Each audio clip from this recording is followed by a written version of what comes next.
गणेश जी की कहानी। मध्य पुराण के अनुसार एक बार श्री पार्वती जी ने अपने शरीर के उपटन से एक आकर्षक कृति बनाई जिसका मुख हाथी के समान था। फिर उस आकृति को उन्होंने गंगा में डाल दिया। गंगा जी में पड़ते हुए आकृति विशालकाय हो गई। पार्वती जी ने उसे पुत्र कहकर पुकारा। देव समुदाय ने उसे गंगे कहकर सम्मान दिया। ब्रह्मा जी ने उन्हें गणों का आधिपत्य प्रदान करके गणेश नाम रख दिया। लेख पुराण के अनुसार एक बार देवताओं ने भगवान शिव को उपासना करके उसे सुरद्रोही दानवों के दुष्ट कर्म में विघ्न उपस्थित करने के लिए वर मांगा। आशुतोष शिव ने तथास्तु कहकर देवताओं को संतुष्ट कर दिया। समय आने पर गणेश जी का प्रकट हुआ। उनका मुंह हाथी के समान था।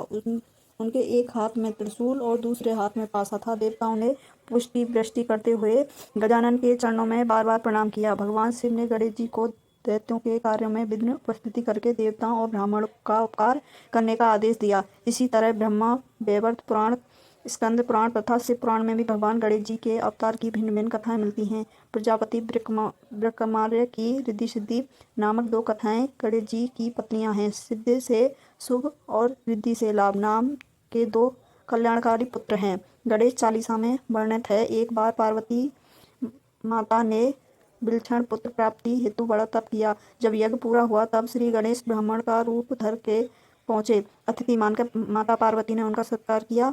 श्री गणेश ने प्रसन्न होकर वर दिया कि माते पुत्र के लिए तो तप आपने किया है, उससे आपको विशिष्ट वृद्धि बुद्धि वाला पुत्र बिना गर्भ के ही प्राप्त होगा। वह गजनायक होगा, गुणों की खान होगा कहकर वह अंतर्ध्यान हो गए। पालने में बालक का रूप धारण कर लिया। माता पार्वती की खुशी का ठिकाना न रहा।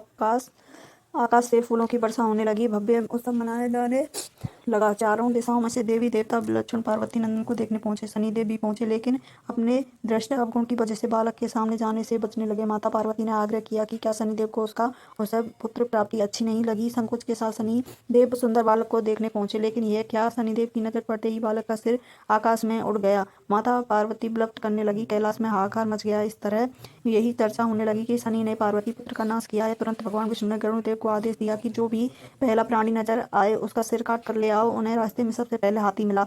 गरुड़देव हाथी का सिर लेकर आए। बालक के धड़ के ऊपर से उसे रखा। भगवान शंकर ने उन पर प्राण मंत्र छिड़का। सभी देवताओं ने मिलकर उस गणेश का नामकरण किया। उन्हें प्रथम पूज्य होने का वरदान दिया। इस प्रकार गणेश जी का जन्म हुआ।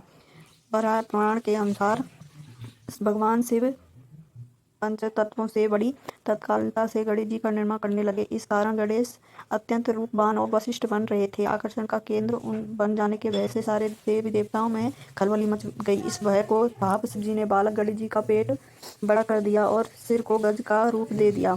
यह कथा शिव पुराण से भी उनके मुताबिक देवी देवताओं पार्वती ने अपने उपटन से एक पुतला बनाया, उसमें प्राण डाल दिए।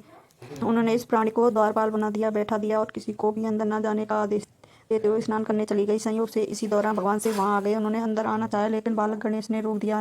नाराज शिव ने बालक गणेश को समझाया, लेकिन एक न सुनी।